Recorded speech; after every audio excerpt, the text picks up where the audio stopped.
The video you're about to watch now simply means more food for the rich or more food for those who have and no food for those who do not have. Each of the state governors has received 20 trucks of rice for onward distribution to the most vulnerable.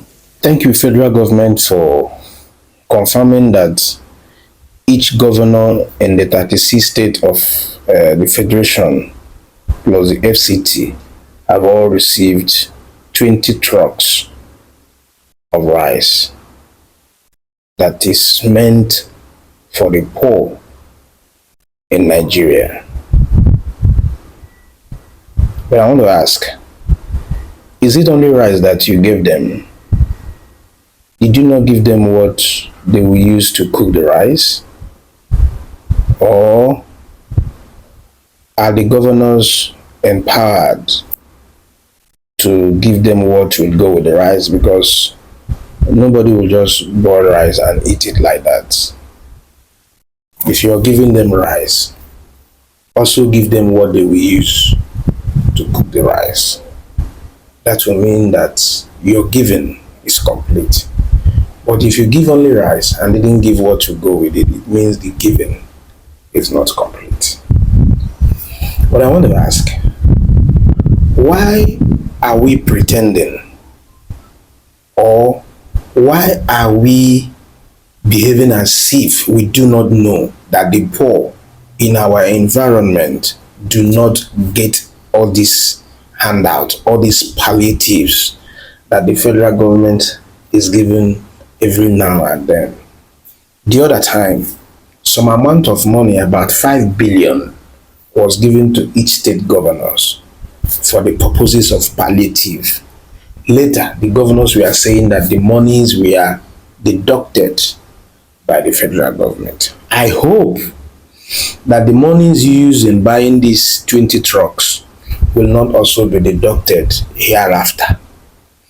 But if the case is no, why do we pretend not to know that the poor don't get these things? This is not a sustainable venture, federal government. 20 trucks of rice for each state of the federation plus FCT is huge money.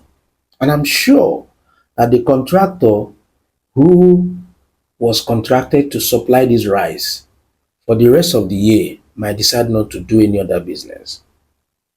So it means that for Nigeria to feed the poor with 20 trucks of rice, one big man, one big contractor has been enriched, and another country where he went to import this rice has also been enriched. Meanwhile, we have communities in Nigeria that produce rice. We have villages, we have local government, we have states in Nigeria that are into rice farming. What happened to government improving the infrastructure that will help these people to have more rice, to farm more rice and have enough to eat and have enough to supply in our markets? Continue to sharing of rice and beans is not sustainable. It will be better for government to invest monies used in buying these rice and beans into improving the infrastructure that will help the agricultural communities and settlements we have across the federation to enlarge their farming to a large scale. It's my opinion, because because this rice we're giving to governors, look, they are going to share it according to their political parties. Oh yes. Because no governor will invite anybody that is not a member of his party or a member of his government to go and share food to anybody. It will be given to people in the various political parties that each of these governors belong to, which means it will not get to the poor. So federal government, instead of continuing on this trajectory, use the money to improve on the infrastructure that will help farmers in Nigeria to farm in large scales so that they will have enough to sell. Even if government wants to buy, government can say, buy from these farmers in Nigeria. That way, our money is revolving. Abi, our money is still going round and round amongst us. Government should have a rethink on this. Sharing of rice every now and then, giving out handouts or palliatives every now and then is never sustainable, will never be sustainable. Let us have a rethink.